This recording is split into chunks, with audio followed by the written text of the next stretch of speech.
Hi, everybody, and welcome to The Love That Loves You Back, a podcast between myself, Valerie and my dear friend Jonathan Fremantle. Uh, I'm an artistic miscreant, otherwise known as a self-described third-generation art professional, who's currently raising a fourth-generation art professional, uh, born in the depths of the Pale of Settlement in the former Soviet Union and partly raised in Australia, uh, lived and worked in London and Paris, and 15 years ago, by a quirk of fate, relocated to Zimbabwe, where I'm the co-founder of First Floor Gallery Harare, trying to figure out life, education, art, and predominantly love of art as life goes on. And without further ado, over to Jonathan. Thanks, Valerie. Yeah, Jonathan Fremantle. I grew up in Cape Town and studied in London. I did a long apprenticeship in fine art in the old sense, and have been more making art in one way or another ever since then. I live in Edinburgh now, but I also lived for a while in Johannesburg, where I had Hazard Gallery, and that was the context that I met Valerie about 10, 12 years ago, and just loved the conversation we had immediately about painting and how painting is everything. And that conversation's been a constant source of joy and sustenance over the years. So it does make sense that we share the conversation and look forward to where this goes. Yeah, no, I mean, and it usually goes anywhere and everywhere, but somehow we always come back to art, and Yeah, because it is the love that loves us back. Thank you very right. much for joining us, and we look forward to sharing the journey. Hi, everyone. So today, Jonathan and I are going to be talking about how everybody needs a rabbi. So that's my, I mean, it's an expression that that in Jewish culture we used to say that no one is above needing support, no matter how accomplished you are. You can't be completely self-sufficient. As human beings, we're not self-sufficient. I mean, in legal practice, we also say, a lawyer is a fool if he has himself for a client, or Yeah. things like that. And I think this came up when I came across this reel on IG which was about Michael Jackson getting, practicing scales with a vocal coach on the phone for like when he was on top of his game. And I think there's an assumption, from lay audiences that, artists and even experienced audience and collectors, that somehow artists so, machines of perpetual motion, as it were, right? Where you're completely self-motivated, that, that your talent is sufficient to drive all your engines towards progress and development. And that's just not the case, partly because your talent subsists in a physical, in a flesh costume that has its limitations, as I'm finding out at the present time. And I think it's really interesting that, especially, while we've often discussed younger artists, I believe that, a career of one, like, I guess a biography of one's practice is an evolutionary process that can handle interventions and medical checkups and things like that at regular stages. And, not, to go back to that, the epic Rothko, biopic at Louis Vuitton, Mm. there were at least five different careers, that could have Yeah. been encapsulated in that show. And I wonder what it takes or what happened at every stage that mobilized and catalyzed that that jump Yeah. in the development. What is, and you do, it's very difficult to mobilize that if you're cooking in your own juices. You don't see yourself from the outside. And I think, like how have you seen that in your own practice, for instance? Oh God, I think there's so much in it. I think the first of all, I've noticed as I've got older, I'm more able to differentiate from between truthful advice and commentary. And and when I recognize truthful advice or insight, I'm more ready to take it. Whereas I think when I was younger, I had a barrier, which was don't touch me. I know who I am, which was really a barrier because I didn't know who I was, but I felt I was too supple, and pliant and didn't want to be changed. But there've been a few points where, in the development of a human, you come to these dead ends or these crises moments, and you need some kind of a shock or some kind of an intervention to get you over that wall. Um, and that can't come from within your own machinery. You need to fall to your knees in some way, you know. And one of the best moments for me was I was in Edinburgh. This was like 15 years ago, and I just met a group of really amazing older people who, including Richard DeMarco, and there was this guy, Robert McDowell, who's a big player in the arts community. He founded Summer Hall, which is this big arts building, and was around when Boyce was here and Abramovich and part of many projects. But he's more of a patron. He's commissioned many theatre productions and artworks, and a brain like a planet. And I met him at a dinner party, and everyone was ignoring him because he was stumbling on about some technical art related theory. And I noticed that everyone was discounting this guy, like, oh God, there's Robert going on again. And I listened to what he was saying, and it was all powerful stuff. There was incredible insights into artists he'd met and projects he'd been part of, and knowledge beyond the European or just the UK community, this knowledge which was kind of much broader. So I invited him to come and see my studio. I guess I was inviting him to come and look at my work and say it's great, Um, but he said, yes, I'll come in 2 weeks. And he turned up and walked in the door, and he said, before he'd even entered the studio, he said, Jonathan, I've spent the last 2 weeks researching you, and I've looked at everything you've said online. I've looked at all of your work, everything you've done, and I came prepared to tell you that I think what you want to achieve is something immortal or brilliant, and I don't think you're going to get there. Oh my God. Um, but there was one work that I saw that you've done recently that gave me some small slither of hope that you might have a chance at reaching somewhere near your dream, which which means that maybe you should carry on. And that's how it began. It's like, God, this incredible sort of weighty assessment of my work, and walked in, looked at the work, and more or less wrote it all off. Said, yeah, sure, that's kind of interesting. I can see what you're doing. I can see where you've borrowed this from. And he zeroed in on this thing that he had seen in this one work, which was very precise. And even though when you're analyzing an artwork in that way, it's hard to communicate what it was that he was saying. But in the room, him looking at the work, I knew exactly what he was looking at. And it was like affirming a seed that had been planted, probably without me even knowing it.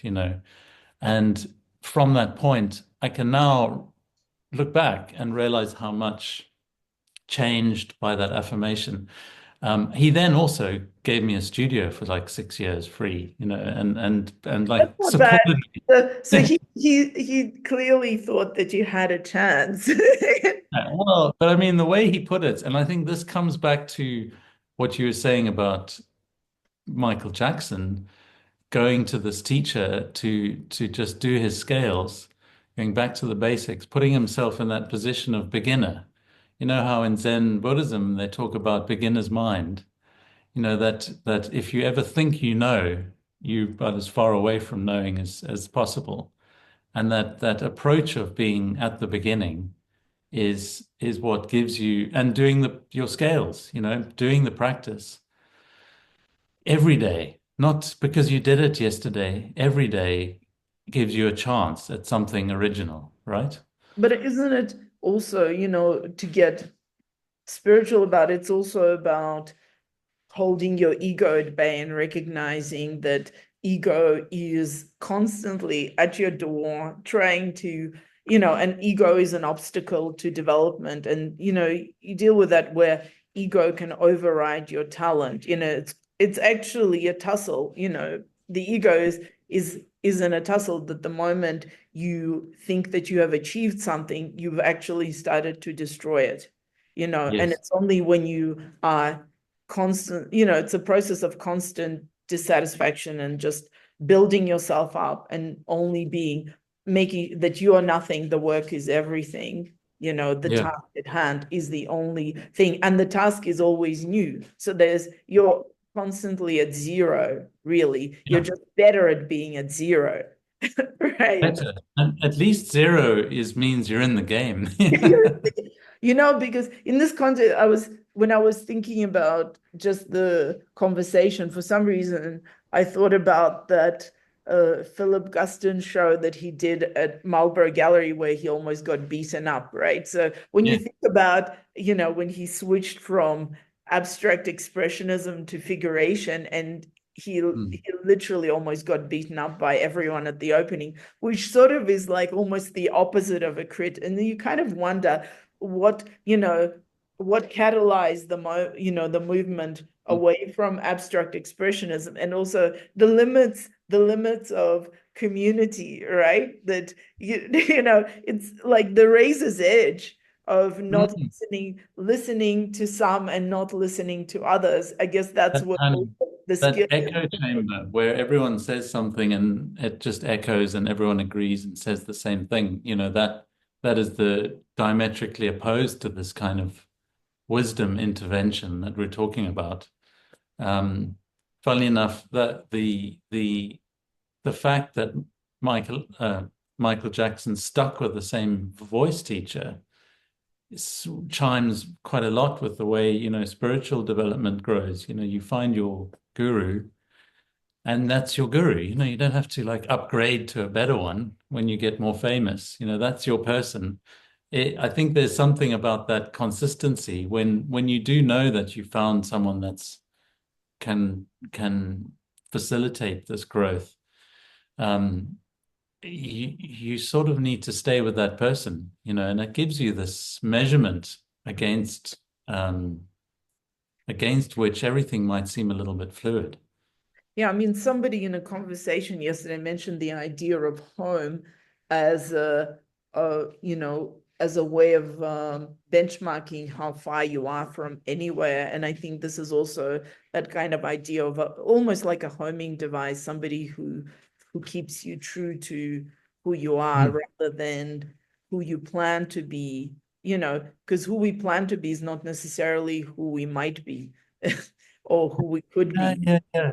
That's also super interesting. This process of, I mean, do, doing your Hemingway spoke about the 10,000 words, right? If you just sit down and do your, was it him? And the daily pages where you sit down, even if you don't know what to write and you just write. It's a little bit like doing your scales.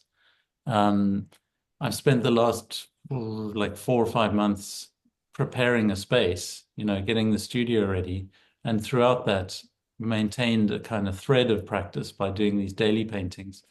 Um, and I think the combined effort of preparing the space and doing these small paintings that connected, meant that when I came to make the work for the show I've got coming up, the space was ready, the space being the kind of physical space, but also the mental, emotional, spiritual body was ready to make the work. And it didn't feel like anything separate from the work I was doing, which was sweeping and drilling and doing little paintings. And I think if I hadn't done that, if I'd spent that time not preparing, then the work wouldn't have flowed. Somehow that practice So, uh, is vital. I mean, and this is of course like a tangent, but I mean, I think it's very interesting that, we live in a world where artists are constantly sort of encouraged to go on, spectacular residencies in Yeah. exotic locations. And I always, I take a dim view of most of these because a space, precisely because of that, you need to occupy a space. You're not just a lightning rod of creativity, who just like a portable lightning rod of creativity, that you occupy a space as an artist, and the space is greater than your physical body, right? It's Yeah. your physical body, and everything that comes with it exists in relation to spaces, and it's not random. So I'm always curious about artists who can just pick up and go with their practice. I mean, I know like Helen Teed, for example, usually takes a month to settle into any new studio. Like it's a process, and it's also, and she's probably the best example I have where people, her work in a different studio is tangibly different, which Hmm. actually means that it's very consistent. Do you see? Because Yeah, yeah. you Sure. know She's responding. yeah, She's she is tuning. the same person, and the same person, like if obviously if you put a piece of metal in acid, it doesn't react the same way if you put it into base. I mean, and so because people often ask me about why Helen's work, say in Zimbabwe, is very different to her work that she makes, say, in Venice or somewhere else, like because she's in a different place. How hard is it done? And this kind of idea that you expect artists to be somehow made in stone while you Hmm. ask them to be extraordinarily expressive, Hmm. pliable, vulnerable. If they're vulnerable, then they're vulnerable to everything.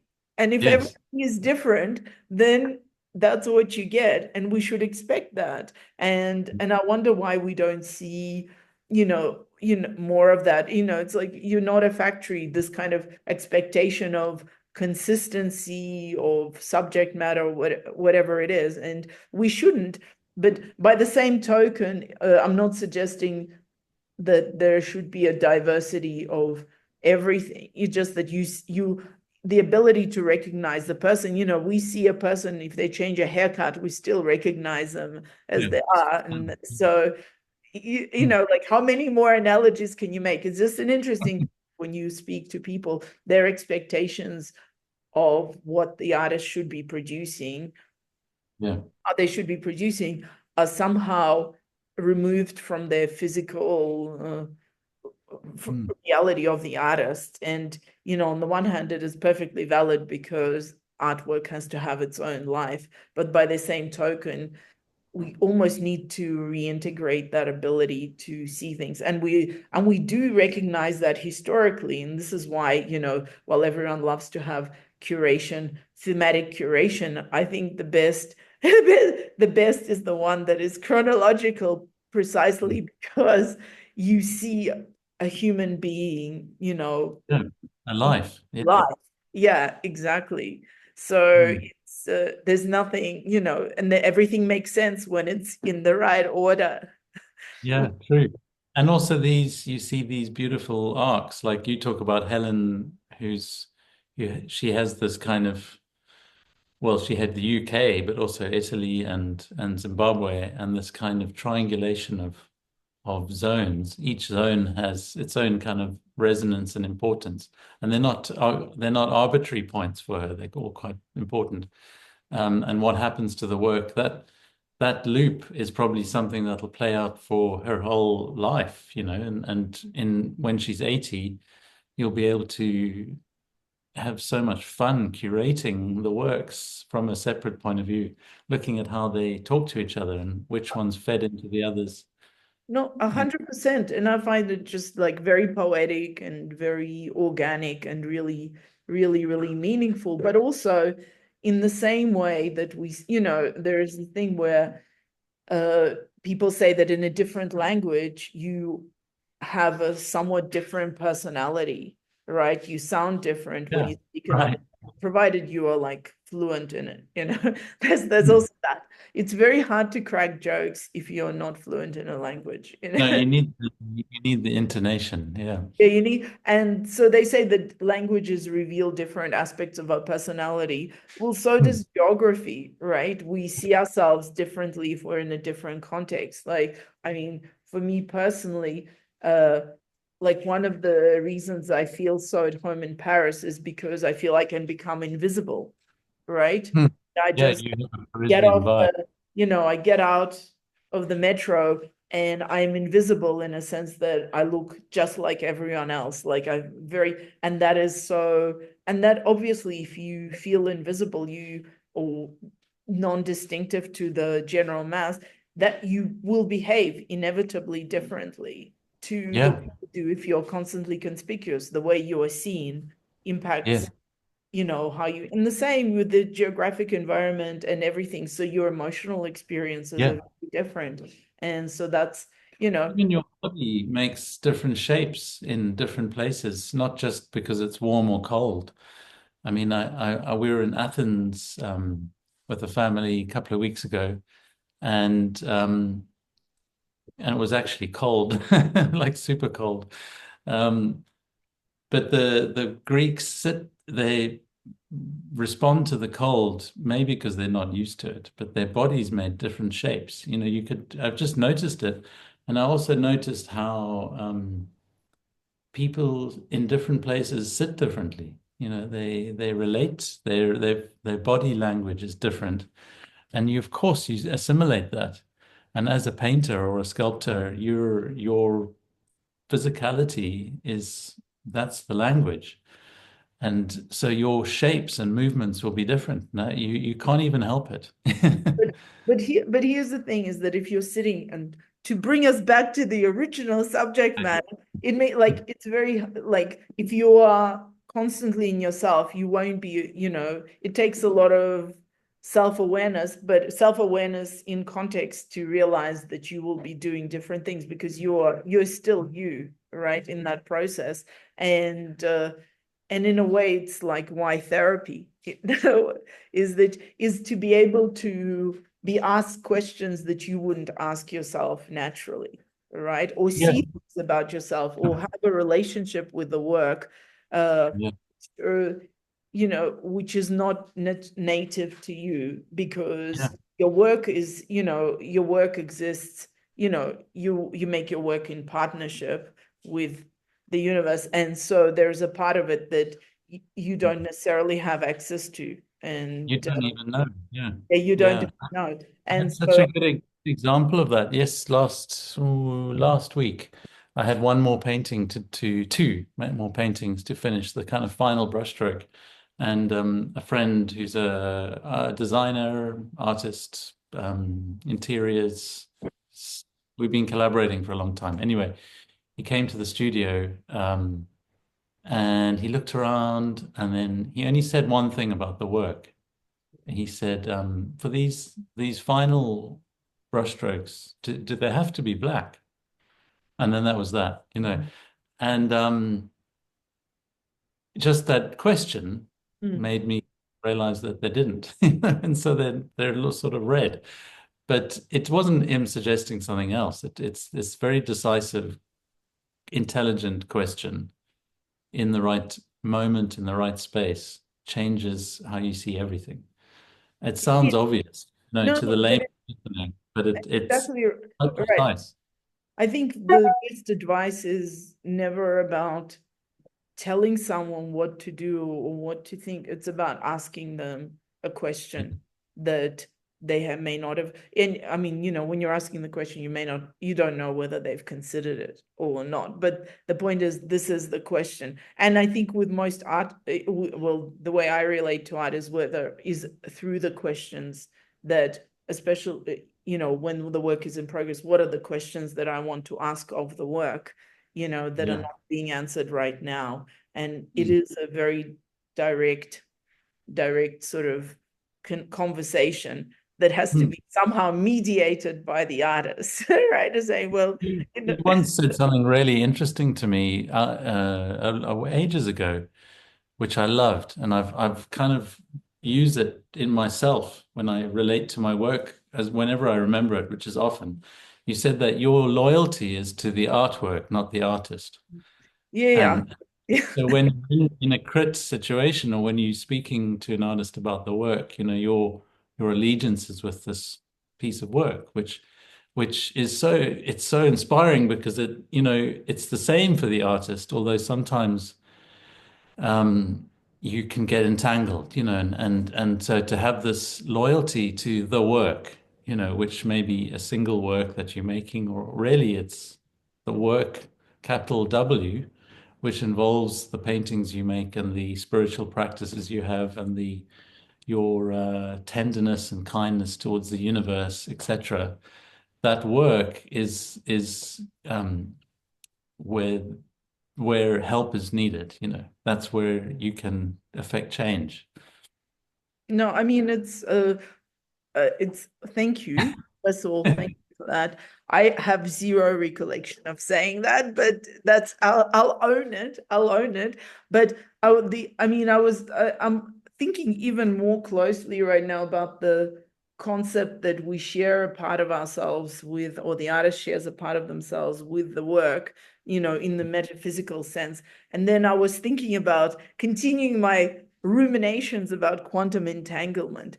And I Yeah. thought, so in a sense that, so I often used to say that a person, who lives with a work, whether the collector it's an ongoing conversation because you bring a different you to the work every time you're with it. But then it occurred to me, but if the work is entangled quantumly with the artist, then in a way, it continues somehow a symbiotic relationship with the artist on an ongoing basis, regardless of how far or where the artist is. And that opens up a whole other thing, whether we're living with the portrait of Dorian Gray all the time. And Yes, I believe that. Yeah. Yeah. and I've only just kind of vaguely opened that door, and I don't know whether I can track that because, through my relationship with artists in real time, whether or not I can, whether or not I can become conscious of that conversation happening in parallel. And that is a whole other thing, which is Like even really on a interesting. very ordinary level, if you look at an artist who's developed to the point where they start to do exceptional work, that changes the way we look at the earlier work. So the earlier work isn't changed in perception so much as it's actually changed. The work itself somehow is entangled with this future self, and so the whole aura is changed. And then beyond that, the kind of growth of that single artist to a point where their work is emanating on a higher frequency. For sure. I mean, you've stood in front of the Mona Lisa with 1,000 people in between you and it. And somehow that pulsating vibration from that small little painting is developing in strength, not diminishing.